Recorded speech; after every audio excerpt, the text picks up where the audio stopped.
السلام علیکم ورحمۃ اللہ وبرکاتہ۔ حامدہ و مصلیاً اما بعد۔ ناظرین کرام، آج کے درس میں ایک بار پھر آپ کے لیے ان تمام خرافات کو لے کر کے حاضر ہوا ہوں جو مسلمانوں کے اندر پائی جاتی ہے۔ اگر آپ نے اس سے پہلے کی خرافات کو نہیں سنا ہے اور نہیں جانا ہے تو ڈسکرپشن کے اندر لنک موجود ہے، آپ ضرور ان تمام چیزوں کی فہرست کو جان لیں جو بالکل ہی غلط ہے اور اپنی عقیدے کی اصلاح کر لیں۔ میرے دوستو، مسلمانوں کے اندر جو بدعقیدگی آ چکی ہے، کافروں کی دیکھا دیکھی، ان میں سے ایک یہ بھی ہے کہ بہت سارے لوگ جب اپنا گھر بناتے ہیں تو بدفعلی اور واستو، جسے واستو کہتے ہیں، واستو کے حساب سے ہی گھر بناتے ہیں اور کہتے ہیں کہ نہیں، گھر کے سامنے میں یہ لیٹرنگ رہنا ضروری ہے، یہاں پر یہ فلاں چیز رہنا ضروری ہے، اور اگر ہم ایسا گھر نہیں بنائیں گے تو ہمیں نقصان پہنچے گا۔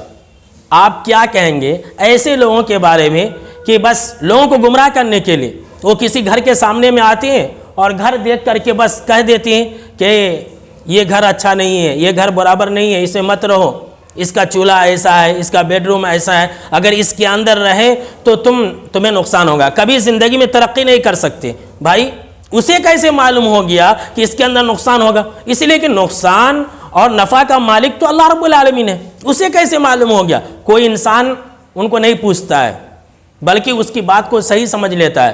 اگر اس کی باتیں صحیح ہوتی تو اس طرح سے وہ گلیوں کے اندر نہیں گھومتا، وہ خود اپنا نفع اور نقصان کا مالک ہو جاتا۔ جب وہ خود در در کی ٹھوکریں کھا رہا ہے، لوگوں سے اس طرح کی باتیں کہہ کر کے پیسہ لے رہا ہے، تو سمجھ لیجئے کہ اس کے اندر کیا بات ہے۔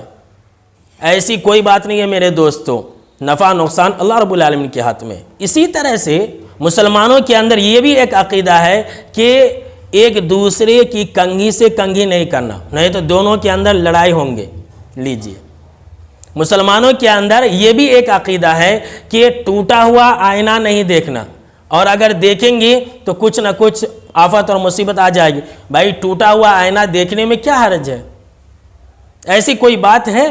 کیا آئینے کے اندر اتنی طاقت ہے کہ وہ کسی کو نقصان پہنچا سکے؟ اسی طرح سے بہت سارے لوگ ایسا کرتے ہیں، اگر راستے سے جا رہے ہیں، گاڑی پر جا رہے ہیں، اچانک اگر کوئی کالی بلی سامنے سے گزر گئی، گاڑی کو بند کر دیتے ہیں، پھر اتر جاتے ہیں اور پھر گاڑی کے چاروں طرف گھومتے ہیں اور پھر تھوڑی دیر کے بعد وہاں سے روانہ ہوتے ہیں اور کہتے ہیں کہ کالی بلی نے ہمارا راستہ کاٹ دیا ہے۔ اللہ کی پناہ، کیسی بدعقیدگی ہے ہم مسلمانوں کے اندر۔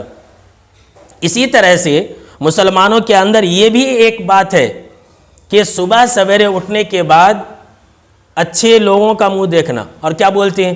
ارے آج پتہ نہیں میں نے کس کا منہ دیکھ لیا ہے، سارا دن خراب ہو گیا ہے۔ یاد رکھ لیجئے، کسی کا چہرہ دیکھنے سے، کسی کا فیس دیکھنے سے دن کا اچھا ہونا یا برا ہونا یہ اس کی علامت نہیں ہے، یہ تو اللہ رب العالمین کے ہاتھ میں، سارے کے سارے دن اچھے ہیں۔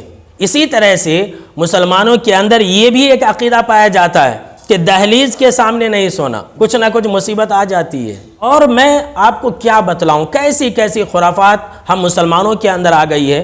میں نے نئی بدعقیدگی لوگوں کے اندر دیکھی ہے کہ جس کی بیوی حمل سے ہوتی ہے وہ انسان جنازہ نہیں اٹھاتا ہے، وہ انسان کندھا نہیں دیتا جنازے کو، اور کہتا ہے کہ اگر میں نے جنازے کو کندھا دیا تو میری بیوی کا حمل گر جائے گا یا کچھ نقصان ہوگا۔ استغفر اللہ۔ دیکھیے کیسی خرافات مسلمانوں کے اندر آ گئی ہے۔ بھلا اسلام میں ان باتوں کا کوئی تصور ہے؟